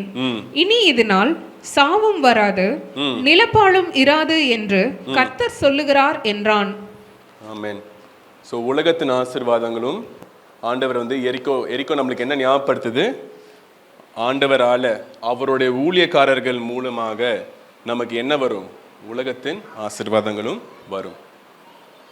ஆவிக்குரிய ஆசீர்வாதம் தான் ஃபஸ்ட்டு, அதில் எந்த மாற்றமும் கிடையாது. முதலாவதாக தேவனுடைய ராஜ்யத்தை, அப்பொழுது இதெல்லாம் கூட, ஆனால் அந்த கூட நமக்கு வரும். ஆமென். ஸோ ஆண்டவருடைய சமூகத்தில் நம்ம இருக்கும் போது ஆண்டவருடைய பிரசனம். சரி, இப்போ பாருங்க, இங்கே ஆண்டவர் அங்கே இல்லை, புதிய ஏற்பாடுல ஆண்டவர் அங்க இருந்தாருன்னு இருக்கு. ஆனா இங்க யார் இருக்கா ஆண்டவருடைய சார்பில்? எலிஷா என்ற தீர்க்கதரிசி இருந்தாரு. அவர் என்ன சொல்றாரு? அதில் போட்டு இந்த தண்ணீரை ஆரோக்கியமாக்குவேன், இனி இதனால் சாவும் வராது என்று கர்த்தர் சொல்லுகிறார். நான் சொல்லல, எலிஷா சொல்லல, எனக்குள்ள இருக்க கர்த்தர் சொல்லுகிறார். ஸோ எரிகோ நம்மளுக்கு என்ன சொல்லுது? 2026 அவருடைய பிள்ளைகளாக நம்ம இருக்கும்போது, தொடர்ச்சியாக அவருடைய சமூகத்தை நம்ம வாஞ்சிக்கும் போது, பாஸ்டரோ யாரோ இங்கே பேசுகிறவங்களுடைய வார்த்தைகளை கேட்கும்போது நம்மளுக்கு என்ன ஆட்டோமேட்டிக்காக என்ன வரும்? ஆசீர்வாதங்கள் வந்துட்டே தான் இருக்கும். எத்தனை பேருக்கு ஏசப்பா நம்ம வீட்டில் கெஸ்ட்டாக இருக்கணும்னு ஆசை? Very good. இல்லை, அந்த கெஸ்ட்ன்ற வார்த்தை நல்ல ஒரு வார்த்தை இல்லை. ஆண்டவரே வீட்டுக்கு வாங்க அப்படின்னு சொல்கிறது நல்லா இருக்கு இல்லையா சொல்கிறதுக்கு? ஜக்கேயு பார்த்தோம் இல்லையா? ஸோ குள்ளமான மனிதன். ஸோ அவங்க வீட்டுக்கு ஆண்டவர் என்ன பண்ணார்? கெஸ்ட்டாக வரேன்னு சொன்னார். ஸோ ஜக்கேயு வந்து யார்? ஆயக்காரர் இல்லையா? ஆயக்காரர் என்ன பண்ணுவாங்க? வரிகளை, அந்த காலத்தில் வந்து ஆயக்காரர்கள் வந்து யூதர்கள் தான். ஆனால் அவங்க என்ன பண்ணுவாங்க? வரியை அதிகமாக 10 ரூபாய் எடுக்க வேண்டிய இடத்துல அதிகமாக 20 ரூபாய் எடுக்கிறது. அந்த மாதிரி என்ன பண்ணாங்க? ரோமர்களுக்கு அடிமையாக இருந்து இவங்க என்ன பண்ணிட்டு இருந்தாங்க? காசை பிடுங்கி இவங்க பணக்கார ஆகிட்டு இருந்தாங்க. எஸ். ஸோ இது ஆயக்காரராக இருக்க ஜக்கேயு என்ன பண்ணுறாரு? ஸோ இப்படி இருக்க அவங்களுக்கு நம்ம வந்து சேர்த்துப்போமா? ஃபஸ்ட்டு சேர்த்துக்க மாட்டோம்ல. நம்மளுக்கு அகெயின்ஸ்டாக யாராவது இருந்தாங்க, விரோதியாக யாராவது இருந்தாங்கன்னா நம்ம வந்து அவங்களுக்கு வச்சு நம்ம சேர்ந்து நம்ம வைக்கிற சர்ச்சுக்கோ இல்லாட்டி ஏதாவது ஈவெண்ட்டுக்கோ கூப்பிடுவோமா? கூப்பிட மாட்டோம். ஸோ அவங்களாம் வந்து எப்படி இருப்பாங்கன்னா, ரோமர்களுக்கு ஃப்ரெண்டாக இருந்த மனுஷர்கள், யூதர்களுக்கு அவங்க ஃப்ரெண்ட்ஷிப்பாக இல்லாத மனுஷர்கள். அவன் எப்படிப்பட்டவன்? பைபிள் போட்டிருக்கு, குள்ளமானவன். அதனால அவன் என்ன பண்ணுறான்? நீங்கள் அந்த அதிகாரத்தில் வந்து லூக்கா 19 நீங்கள் படிச்சிங்கன்னா அவன் என்ன பண்ணுவான்னா, ஆண்டவர் அந்த எரிக்கோக்கு வராருன்னு உடனே என்ன பண்ணுவான்? ஒரு வாஞ்சை, யாரா இந்த ஆண்டவர் அப்படின்னு சொல்லி ஒரு வாஞ்சை. அவன் குள்ளமாக இருக்கிறதுனால, மற்றவங்கன்னா ஹைட்டாக இருக்கிறதுனால இவனுக்கு தெரியல. ஸோ என்ன பண்ணா? நேராக போய் காட்டத்தின்னு பைபிளில் போட்டிருக்கோம். ஸோ ஒரு அத்தி மரத்துக்கு மேலே ஏறி உட்காந்துருப்பாரு. ஏசப்பா அந்த பக்கம் தான் வராருன்னு தெரிஞ்சு உட்காந்து வெயிட் பண்ணுறாரு. லூக்கா 19:5. இயேசு அந்த இடத்தில் வந்தபோது அண்ணாந்து பார்த்து அவனை கண்டு, சகேயுவே, நீ சீக்கிரமாய் இறங்கி வா, இன்றைக்கு நான் உன் வீட்டிலே தங்க வேண்டும் என்றார். ஸோ இப்படி சொன்ன உடனே ஜக்கேயுக்கு 2 ஆப்ஷன் இருக்கு. என்னது? ஜக்கேயுக்கு 2 ஆப்ஷன் இருக்கு. ஒன்று என்ன பண்ணணும்? இறங்கி வந்து ஆண்டவரை வெல்கம் பண்ணுறது. ரெண்டாவது என்னது? ரிஜெக்ட் பண்ணுறது. ஆண்டவரை ஏற்றுக்கொள்கிறதுக்கும் ரிஜெக்ட் பண்ணுறதுக்கும் யாருக்கு வந்து கொடுக்கப்பட்டிருக்கு? மனுஷர்களுக்கு தான் கொடுத்துருக்கு. ஸோ நம்ம கையில் அந்த அத்தாரிட்டி இருக்குது. ஃப்ரீ வில் அப்படின்னு சொல்லுவோம். ஸோ நம்ம கையில் என்ன இருக்குது? ஆண்டவரை ரிஜெக்ட் பண்ணுறதும் சூஸ் பண்ணுறதும் நமக்கு உண்டு. ஆனால் இவர் என்ன பண்ணுறாரு? தொடர்ந்து இப்போ படிங்க. அவன் சீக்கிரமாய், சொல்லுங்க, சீக்கிரமாய் இறங்கி சந்தோஷத்தோடு அவரை அழைத்து கொண்டு போனான். 8ஆம் வசனம். சகேயு நின்று கர்த்தரை நோக்கி, ஆண்டவரே, என் ஆஸ்திகளில் பாதியை ஏழைகளுக்கு கொடுக்கிறேன். நான் ஒருவனிடத்தில் எதையாகிலும் அநியாயமாய் வாங்கினதுண்டானால் நாளத்தனையாக திரும்ப செலுத்துகிறேன் என்றான். ஸோ ஜக்கேயு என்ன பண்றாரு? ஜக்கேயு இறங்கி ஆண்டவரை வந்து அன்பாய் சந்தோஷத்துடன் ரிசீவ் பண்ணி அழைத்து கொண்டு, அடுத்தது என்ன வருது? ஆண்டவரை ரிசீவ் பண்றவங்களுக்கு என்ன இருக்கணும்? கன்ஃபெஷன். ஆமாம், நான் பண்ணது தவறுன்னு சொல்லி கன்ஃபெஷன் பண்ணி, நான் இப்போ முன்னாடி பண்ணதை விட அதிகமாக மறுபடியும் திரும்பி தரேன்னு சொல்லி திரும்பி கொடுத்தான். ஆனால் மற்றவங்க என்ன பண்ணாங்க? இதில் இந்த சம்பவத்தை பார்த்துட்டு இருந்த மற்றவங்க என்ன சொன்னாங்க? 7ஆம் வசனம் நினைக்கிறேன், அது படிங்க. அதை கண்ட யாவரும் இவர் பாவியான மனுஷரிடத்தில் தங்கும்படி போனார் என்று முறுமுறுத்தார்கள். ஒரு கேள்வி கேட்குறேன். ஆண்டவர் வந்து யாருக்காக வந்தார்? அப்போ பாவி இல்லாத மனுஷங்கன்னு இருந்தாங்களே யாராவது? ஆண்டவர் யாருக்காக வந்தாருன்னு சொல்லும் போது என்ன பதில் சொன்னீங்க? பாவிகளுக்காக வந்தார். அப்போ பாவி இல்லாத, பாவம் இல்லாத மனுஷர்கள் அப்படின்னு உண்டா? இன்னொரு சம்பவத்தில் என்ன ஆகும்? இந்த பரிசேயர் சதுசேயர்கள் அவங்களாம் இருக்காங்கல்ல, அவங்கள வந்து ஆண்டவர் பேசும்போது, நான் எதற்காக இந்த உலகத்துக்கு வந்தேன்? அது வந்து யார் வீட்டிலனா? மத்தேயோட வீட்டில். மத்தேயும் யாரு? ஆயக்காரர். அவங்க வீட்டில் இருக்கும்போது இதே மாதிரி என்ன பண்ணுவாங்க, மக்கள் வந்து என்னடா பாவிகளோட உட்காந்துருக்கேன் அப்படின்னு கேட்கும்போது அவர் அங்கே என்ன சொல்றாரு, நான் யாருக்காக வந்தேன், பாவிகளுக்காக வந்தேன். ஆனால் அது கிண்டலாக சொன்ன ஒரு காரியம், ஒரு ட்விஸ்டாக சொல்கிற ஒரு காரியம். ஏன்னா உலகத்தில் ரோமரில் 3ஆம் அதிகாரத்தில் என்ன போட்டிருக்கு, எல்லாரும் பாவம் செய்தோம். அப்போ ஆண்டவருடைய கிருபை எல்லாருக்கும் உண்டு. ஸோ கிறிஸ்மஸ் இந்த காலத்தில், இந்த நியூ இயர் காலத்தில் நம்ம எல்லாருமே ஒரு நாளில் ஜக்கேயு மாதிரி தான் இருந்தோம். ஆமேன். ஆமாம் தானே, தவறில்லையே, அது சொல்கிறது தப்பில்லை. நம்ம எல்லாம் எப்படி இருந்தோம், ஜக்கேயு மாதிரி பாவத்தில் இருந்து ஒரு என்ன மேலே இருந்தோம், ஒரு எதுக்கு மேலே உட்காந்தோம், போயிட்டு அத்தி மரத்துக்கு மேலே ஏறி யார் அந்த ஏசப்பான்னு சொல்லி தேடணும். ஆனால் ஏசப்பாவுடைய கிருபை என்ன இருந்துச்சு, நம்ம மேலே இருந்துச்சு இல்லையா? அது இருந்ததுனால என்னாச்சு, ஆண்டவர் என்ன சொல்றாரு, நல்லா யோசிச்சு பாருங்க. மரத்துக்கு மேலே ஜக்கேயு இருக்கிறாரு, ஆண்டவர் என்ன பண்றாரு, மரத்துக்கு மேலே பார்க்கறாரு. ஒருவேளை பார்க்காம போயிருந்தாருன்னா, பார்த்தாரு இல்லையா? பார்த்துட்டு என்ன சொல்றாரு, கீழே வான்னு சொன்னாரு, உங்க வீட்டுக்கு இன்னைக்கு ரட்சிப்புன்னு சொன்னாரு. மதில்கள் இருந்தது யாரு, எரிக்கோடைய மதில்கள் இருந்தது யாரு, ராகாப் யாரு, வேஷி. ஆனா அந்த ராகாப் ஒரு இடத்துல வந்து இந்த வேவ் பார்க்குறவங்க போயிட்டு அங்க போய் பார்க்கும்போது அவங்க என்ன சொல்றாங்க, நாங்க எல்லாம் பயத்துல இருக்கிறோம், உங்க தேவன் தான் மெய்யான தேவன். ராகாபை அழைத்து, நல்லா கவனிங்க, எங்க வந்து ஆண்டவர் வச்சாரு தெரியுமா, நேரா தாவீதுடைய அப்பாக்கு அப்படின்னு சொல்லி பாட்டியாக வச்சது யாரு, ஆண்டவருடைய அந்த வரலாறுல புதிய ஏற்பாடுல ராகாபுடைய பேரு இருக்கும். ஆனா அவங்க வந்து யூதரா, இஸ்ரவேல் ஜனமா இல்ல, வெளிநாட்டுக்காரங்க, வேஷி. ஆண்டவருடைய கிருபை. ஸோ கடைசியா எரிக்கோ நம்மளுக்கு என்ன கற்றுக் கொடுக்குறதுன்னா, அவருடைய அன்பும் அவருடைய கிருபையும் நம்ம மேல இருக்கிறதுன்னு. ஆமென். ஸோ நிறைய காரியங்கள் இன்னைக்கு பார்த்தோம். 2026க்கு இது ஒரு ப்ரிப்பரேஷனாக உங்களுக்கு இருக்குன்னு நான் நம்புகிறேன். ஃபர்ஸ்ட் என்ன பார்த்தோம், யாரை பற்றி பார்த்தோம், மோசே. சில நேரம் என்ன ஆகும், ஒரு வாக்குத்தத்தம் வந்திருக்கும், எரிக்கோ அங்கே தான் இருக்கும், ஆனால் என்ன ஆகிடும், எரிக்கோவை நம்ம பெற்றுக்கொள்ள முடியாது. ஏதாவது ஒரு பாவமோ, நான் என்ன சொன்னேன் அதில் சொல்லும் போது, கீழ்ப்படியாமையும் அவ்விசுவாசத்துக்கு ஈக்குவல். விசுவாசம்ன்றது சர்ச்சுக்கு வர்றது மாத்திரம் இல்லை, இங்க பேசப்படுற வார்த்தைகளையும் கேட்கறது. ஸோ மோசே வந்து நம்ம அந்த எரிக்கோ வந்து அவர் பார்த்தாரு, அந்த நேபோன்ற மலையின் மேல இருந்து பார்த்தாரு, ஆனா தவறி விட்ட ஒரு வாய்ப்பு. ஆனா அதுக்கப்புறம் என்ன பார்த்தோம், யோசுவா வந்ததுக்கு அப்புறம் தடைகளை, அந்த மதில்களை வெல்றதுக்காக 7 முறை, 7ஆம் நாள் 7 முறை பொறுமையை கற்றுக்கொண்டோம். சில நேரம் என்னவா இருக்கணும், 2026க்குள்ள போகும்போது அந்த 7 நாட்கள் வர வரைக்கும், 7 முறை போறது வரைக்கும் என்ன வேணும், நமக்கு பொறுமை வேணும். எத்தனை பேர் பொறுமை வேணும்னு நினைக்கிறீங்க? ஆண்டவரே இந்த காலை வேளையில எங்களுக்கு பொறுமையை தாங்கன்னு கேளுங்க. உம்முடைய ஆசீர்வாதங்களை பெற்றுக்கொள்கிறதுக்கு, உம்முடைய வார்த்தை அந்த பாஸ்டர் வந்து நியூ இயர்ல கண்டிப்பா நம்மளுக்காக வச்சிருப்பாங்க, அது நம்ம வாழ்க்கையில நிறைவேறும். அதுக்கு பொறுமை ஆண்டவரே எனக்கு சுற்றி சுற்றி வர்றதுக்கு எனக்கு தாங்க. எரிக்கோ நம்மளுக்கு என்ன கற்றுக் கொடுக்கிறது, முழுமையான கீழ்ப்படிதல். இஸ்ரவேல் ஜனங்கள் அத்தனை பேர் கீழ்ப்படிஞ்சாங்க, ஒருத்தர் மட்டும் என்னது, ஆகான்ற ஒரு மனுஷன் மாத்திரம். ஆனா ஆண்டவர் என்ன சொல்றாரு, முழுமையா கீழ்ப்படிதல், அந்த அசுத்தமான காரியங்களை எடுத்து போடுன்னு சொல்லி அவங்க அடிச்சு எரிச்சதுக்கு அப்புறம் ஆய்பட்டணத்தை மறுபடியும் போய் வென்றார்கள். காணிக்கை, தசமபாவம், காணிக்கை ரொம்ப முக்கியம்.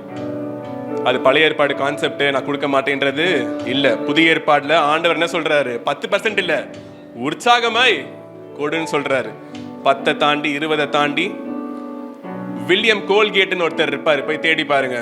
கோல்கேட் டூத் பேஸ்ட் இருக்குல்ல, 10% ஆரம்பிச்சு 20, 30ன்னு சொல்லி அவர் என்ன பண்ணார், ஆண்டவருக்கு கொடுத்துட்டே இருந்தாரு சாவர வரைக்கும்.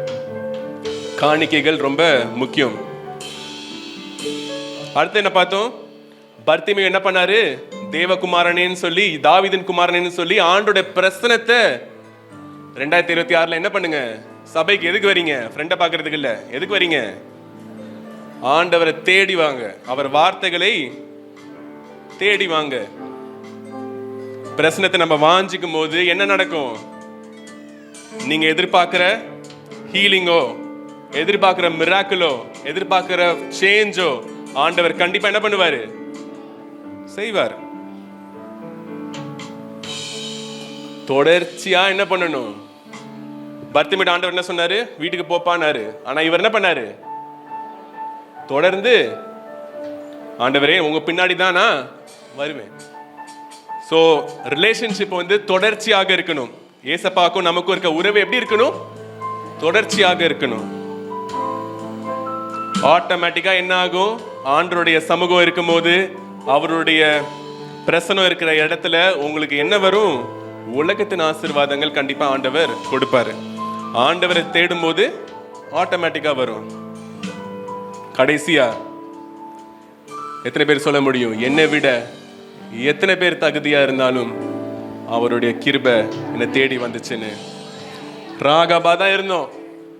நம்ம யாரும் யோசுவா கிடையாது. நம்ம எல்லாமே யாரு? ராகாபு தான். மதில்களை தொங்கிட்டு இருந்தோம். பாவமான ஒரு எரிகோ பட்டணத்துல வேசியாக இருந்தோம். ஆனா அவர் என்ன பண்றாரு?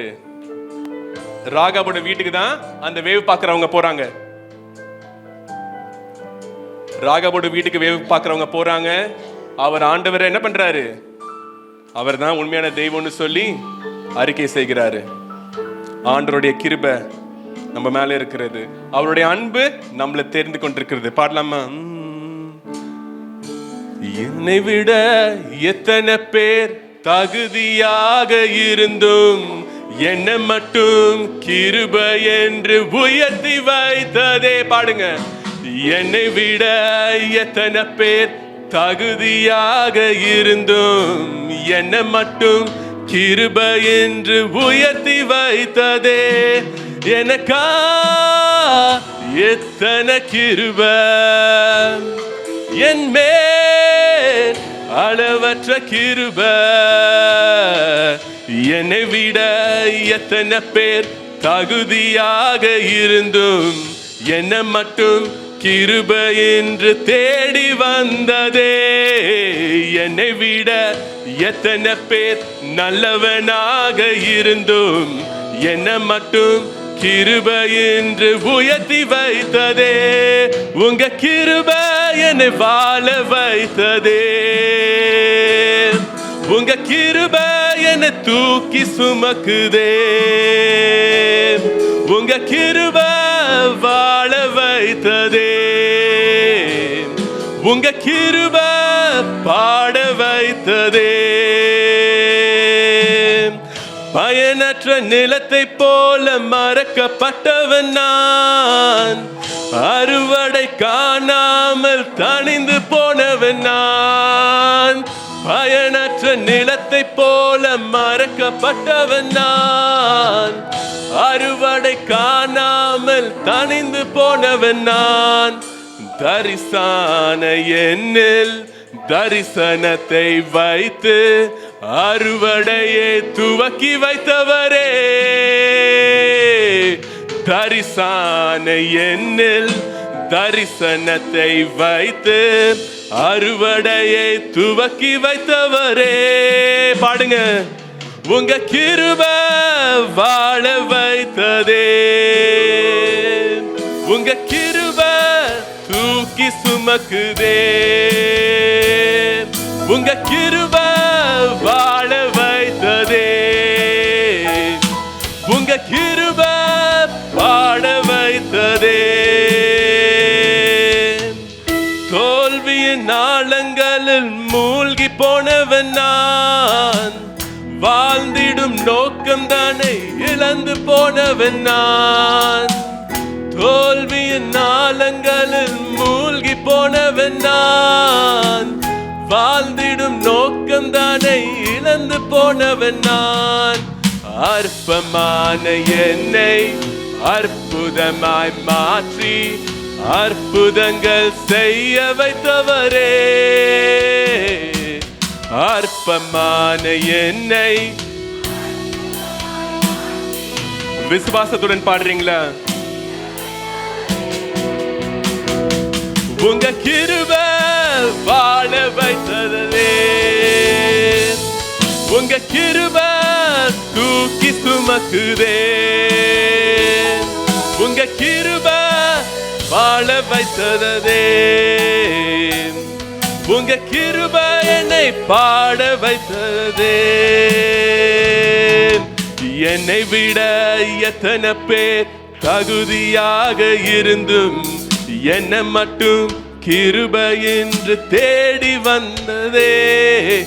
என்னை விட எத்தனை பேர் நல்லவனாக இருந்தும் என்ன மட்டும் கிருபை என்று உயர்த்தி வைத்ததே. பாடுங்க.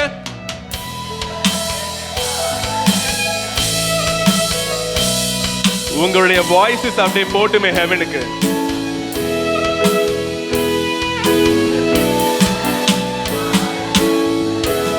உங்க கிருபைக்காக நன்றி ஆண்டவரே.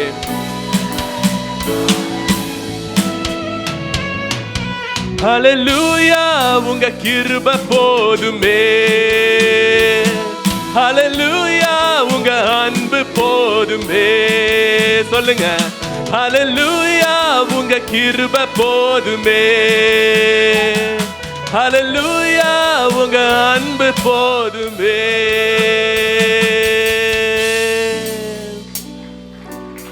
நன்றி ஆண்டவரே, நன்றி ஆண்டவரே, வார்த்தைகளுக்காக நன்றி ஆண்டவரே. இந்த எரிகோ நிறைய காரியங்களை எங்களுக்கு கற்றுக்கொண்டிருக்கிறது. உங்களுடைய அன்பையும் உங்களுடைய கிருபையும் எங்களுக்கு கற்றுக்கொண்டிருக்கப்பா. எங்களுக்கு அது சொல்லித்தர ஒரு முக்கியமான ஒரு காரியம், நீங்க எங்க கூட இருக்கீங்க. அந்த எரிகோ பட்டணத்தை மோசே போனதுக்கு அப்புறம் அடுத்தது யாருன்னு பார்க்கும்போது அழகா ஏற்ற நேரத்துல யோசுவாவை கொடுத்தீங்கப்பா. அந்த கிருபைக்காக நன்றி. உம்முடைய ப்ராமிசஸையும் உம்முடைய விருப்பத்தையும் நாங்க பெற்றுக்கொள்கிறதுக்கு, கானான் தேசத்துக்குள்ள நாங்க 2026 போறதுக்கு தகுதி இல்லாத எங்களை தகுதியாக்குனீங்கப்பா. அதற்காக நன்றி. இங்க வந்திருக்க ஒவ்வொருவரையும் நம்ம ஆசீர்வதிக்கிறோம். இயேசுவின் நாமத்தில் தடைகள் மாறுவதாக. தொடர்ச்சியான ஒரு உறவை நாங்க உங்ககிட்ட இருக்கணும்ப்பா. ஜஸ்ட் போயிட்டு வராம இருக்காதபடி ஒவ்வொரு வாரமும் தொடர்ச்சியாக நாங்க உம்முடைய பிரச்சனத்துல நாங்க மூழ்கிறதுக்கு எங்களுக்கு உதவி செய்யுங்க. இந்த சர்ச்ல நிறைய மிராக்கிள்ஸ் நாங்க தொடர்ந்து நாங்க பார்க்கணுமாப்பா. வெள்ளிக்கிழமை ஜெபத்திலையும் சண்டே ஜெபத்திலையும் ஒவ்வொரு ஆராதனையிலையும் மேலே இருந்து பேசுற ஒவ்வொரு வார்த்தைகளும் ஆசீர்வாதத்துல போய் முடியட்டும். எங்க சரீரத்தை நீங்க சுகமாக்குங்க. வந்திருக்க நோயாளிகளை நீங்க சுகமாக்குங்க. பரிசுத்த ஆவியினால நீங்க நிரப்புங்க. எங்களுக்கு கூட நீங்க இருக்கிறீங்க, அதற்காக நன்றி ஆண்டவரே. ஒவ்வொரு நாளும் பெந்தெகோஸ்தே அனுபவத்தை எங்களுக்கு தாங்க. பாஸ்டருக்காக நாங்க ஜெபிக்கிறோம். பாஸ்டர் கையில நம்ம கைகளை நீட்டலாமா? 2026 நம்மளுடைய மேய்ப்பர் நல்லா சுகமா இருக்கணும். நிறைய காரியங்கள் நமக்காக அவங்க அவ்வளோ கஷ்டப்படுறாங்க. அதோடைய பலத்தையும் அதோடைய கனிகளையும் நாங்கள் பார்க்கணும் அப்பா. அவங்களையும் குடும்பத்தையும் பத்திரமா வச்சுக்கோங்க. 2026 இதை விட பெரிய ஊழியங்களை நாங்கள் செய்யறதுக்கு ஆர்பிசி சபையும் போதகரையும் ஆசீர்வதிக்கிறோம். நன்றி ஆண்டவரே. எல்லா துதிக்கான மகிமை உமக்கு மாத்திரமே. It is never about us, it is always about you. என்றைக்குமே இது நாங்க பத்தி இல்லை, எங்களுடைய தாளத்துகளோ எங்களுடைய கிருபையும் இல்லை, உமக்கு மாத்திரமே, உம்முடைய நாமத்துக்கு மாத்திரமே. இயேசு நாமத்தில் ஜெபிக்கிறோம் பிதாவே, ஆமென். ஜெப தேவைக்கு 9894913619.